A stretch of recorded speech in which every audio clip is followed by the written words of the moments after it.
జై Sriram. How are you all? ఎలా ఉన్నారండి అందరూ? నేను బాగున్నాను.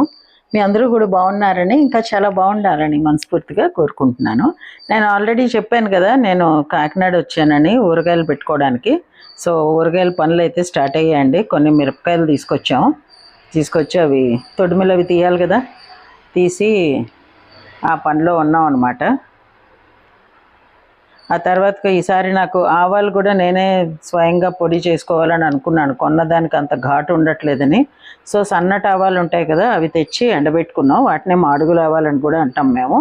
సో అవన్నీ అయ్యాక ఇవాళ పొద్దున్నే బయలుదేరి తోటకు వెళ్ళాం. ఎండ్ రూట్లో తేటగుంట అని ఊరు ఉంటుంది, అక్కడ పెసరట్లు, నేతి పెసరట్లు అద్దిరిపోతాయి అన్నమాట.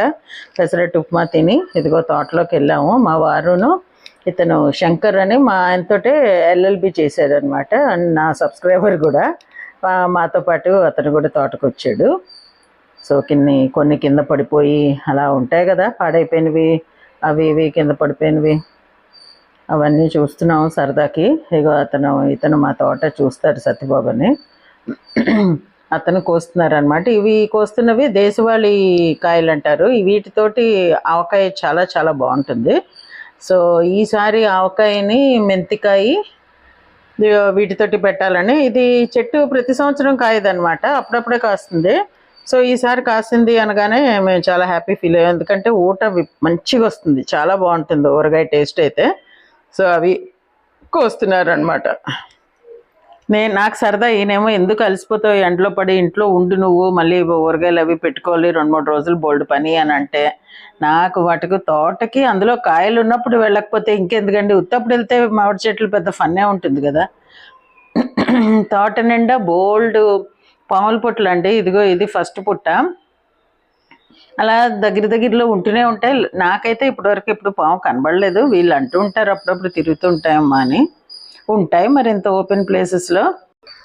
ఇంకా కొన్ని చోట్ల పుట్టలు కనిపిస్తూనే ఉన్నాయి. నాకు కనిపించినప్పుడు మీకు నేను మళ్ళీ చూపిస్తాను.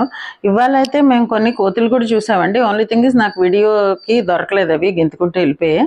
ఇవి ఇప్పుడు మీరు చూస్తున్నవి రసాల కాయలండి, అవి పెద్ద రసాలు అంటారు. సాధారణంగా రసాలతోటి కూడా ఆవకాయ పెట్టుకోవచ్చు, ఎందుకంటే పీచు ఉంటుంది బాగా లోపల. పీచు ఉన్న కాయ అయితేనే ఆవకాయకి బాగా పనికొస్తుంది. సో రసాలతోటి ఆవకాయ, మాగాయ కూడా పెడతారనమాట. సో ఇవి మీరు అన్ని వెరైటీస్ చూస్తారు, మీకు నచ్చుతుంది అనే ఉద్దేశంతో మా తోటలో ఏమేమి వెరైటీస్ కాయలు ఉన్నాయో మీకు చూపిస్తున్నాను. బోర్ కొట్టిస్తున్నానేమో నాకు తెలియదు మరి. నాకైతే చెట్లకి అలాగ అన్ని కాయలు వేలాడుతుంటే చూడడం చాలా చాలా ఇష్టము. నా ఇష్ట ప్రకారం అందరికీ కూడా ఇలాగే నచ్చుతుంది అన్నట్టు, ఆ నేచర్ని చూడడానికి ఎంజాయ్ చేసే వాళ్ళందరూ ఎంజాయ్ చేస్తారు అని షేర్ చేస్తున్నా. ఇప్పుడు మీరు చూసింది ఇంకో పుట్ట కిందకు చూశారు కదా, దాని దగ్గరే ఈ కాయలు ఇలా వేలాడుతూ ఉన్నాయన్నమాట. చాలా కిందకు ఉన్నాయి, మనం చేతితోటి కోసేసుకోవచ్చు, దానికి వాళ్ళు వచ్చి కొయ్యక్కర్లేదు, మనుషులు వచ్చి. ఇగో ఇక్కడ దూరంగా చూసారా 2 పొట్లు కనబడుతున్నాయి కదా, లెఫ్ట్ కోటి రైట్ కోటి, అదే జూమ్ ఇన్ చేసి చూపించాను మీకు. ఇవేమో చూడండి ఎంత కిందకు ఉన్నాయో, మనం ఒంగుని కోసుకోవాలన్నట్టు ఉన్నాయి. ఇదేమో మరి కోతే కొట్టిందో, చిలకే కొట్టిందో, ఉడతే కొట్టిందో, కాయ అయితే కొట్టింది ఉంది. ఇది మా చిన్నప్పుడైతే ఏదైనా అలా కొట్టిన కాయ ఉంటే చిలకొట్టుడి కాయ అని అనుకునేవాళ్ళం. ఇప్పుడు నాకు పెద్దయ్యాక తెలిసింది చిలకోటే కాదు, ఇంకా చాలా రకాలు జంతువులు ఉంటాయి కొట్టడానికి పళ్ళుని అని. సో ఇది నేను నా సెల్ఫీ వీడియో తీసుకుంటున్నాను అనమాట, ఎందుకంటే వాళ్ళందరూ బిజీ ఉన్నారు కాయలు కోయడంలో. సో నేను ఇలా వచ్చాను అని మీకు తెలియడానికని అలా చిన్న వీడియో తీశాను. ఇక్కడేమో సువర్ణరేఖ కాయలు, వైజాగ్ కాకినాడ ఇటు సైడ్ వాళ్ళు కనెక్ట్ అవుతారు ఈ కాయలతోటి. ఇవి కూడా పళ్ళు అయితే అద్దరిపోతాయండి, ఆవకాయ కూడా పెట్టుకోవచ్చు.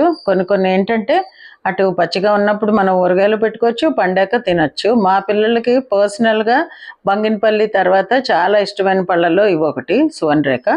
సో నేను పండ పెట్టడానికి కోసమనే కోస్తున్నాను. తెలంగాణ వాళ్ళు ప్లీజ్ నా భాషని మీరు తప్పు పట్టుకోవద్దు, మేము పండ పెట్టడం అనే అంటాము, మా తెలుగు అదే. So please don't mind.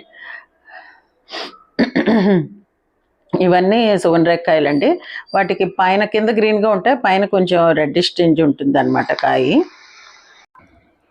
ఇప్పుడు మీరు చూస్తున్నవి తోతాపురి అండి. ఎంత పెద్ద పెద్ద కాయలు ఉన్నాయో, నిజంగా మీకు వీడియోలో అంత సైజ్ కనపట్లేదు కానీ అబ్బా చాలా పెద్ద పెద్ద కాయలు ఉన్నాయన్నమాట. ఇవి కూడా కొన్ని కోయించాను. చూస్తూ చూస్తూ ఉరుకు బుద్ధి ఇదనమాట. అబ్బా ఈ వెరైటీ కావాలి, ఆ వెరైటీ కావాలి అనుకుంటూ అన్నీ కోయించాను. ఏం చేస్తావు, తీపికిలు పెడతావా అని అడుగుతున్నారు మా వారు.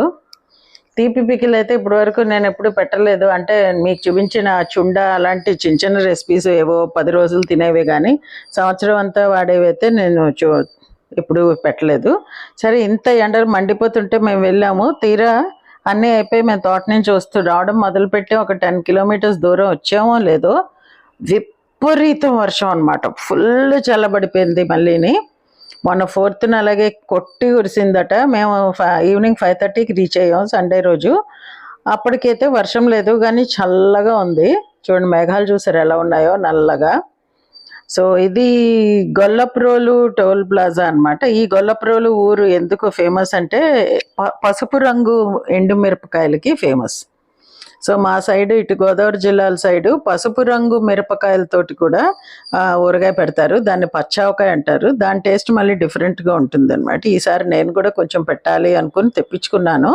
ఆ కారం చాలా కాస్ట్ కూడా ఎక్కువ ఉంటుంది. మనం మామూలుగా ఊరగాయలకు వాడే ఎర్రకారం కన్నా ఈ పసుపు మిరపకాయల కారం కాస్ట్ ఎక్కువ ఉంటుంది. టేస్ట్ బట్టే కదా కాస్ట్ అది. సో ఈ వర్షం అయితే వచ్చేప్పుడు అబ్బా అనిపించింది. లోపల వేడికి సోడాలు తాగి చల్లటి మంచినీళ్ళు తాగి ఇవన్నీ చేసి అబ్బా అబ్బా అబ్బా అనుకుంటూ ఉన్నాము. అలాంటిది ఇంటికి వచ్చే వాళ్ళకి చల్లగా అయిపోయింది అనమాట. సో నాకు ఒక విధానం మంచిది అనిపించింది. నేను చక్కగా మరీ బాధపడిపోకుండా ఆవకాయ పెట్టుకోవచ్చు అని. సో తీసుకురాగానే కొన్ని కాయలు నీళ్ళలో వేసాము. మంచిగా కడిగేసి ఆరబెట్టేసి అదే బట్ట పెట్టి తుడిచి ఆరబెట్టేస్తే మా వారు కాయలు కట్ చేస్తారు. ఈ లోపల భోంచేసి జస్ట్ కొంచెం సేపు రిలాక్స్ అవుదామని అవుతున్నారు. సరే నేను ఆవాలు తెచ్చుకున్నాను కదా, అది పిండి చేయలేదు. సో భోంచేయగానే నేను కూర్చొని ఇదిగో ఆవాలు పిండి చేసేసుకున్నాను. మంచిగా ఎండే ఆవాలు. దాంతో నాకు పెద్ద టైం పట్టలేదండి. ఒక పావు గంటలో నేను ఆవాలు పిండి చేశాను. తేవడం 2 కిలోలు తెచ్చాను కానీ 1.5 కిలోసే చేసుకున్నాను. ఇంతకన్నా ఎక్కువ అవసరం ఉండదేమో అన్నట్టు. అవసరం ఉన్నా రెడీగా ఉన్నాయి కాబట్టి మిక్సీలో వేసేసుకోవచ్చు. నెక్స్ట్ నేను ఏమేమి ఊరగాయలు పెడతానో ఏంటి అన్నదన్నీ కూడా ఏమాత్రం వీలుంటే అంతవరకు నేను మీకు షేర్ చేస్తాను. ఈ వీడియో నాది మీకు నచ్చింది అనుకుంటే, నచ్చితే please like, share and subscribe to my channel Varahi world. Signing off for today folks. జై హింద్.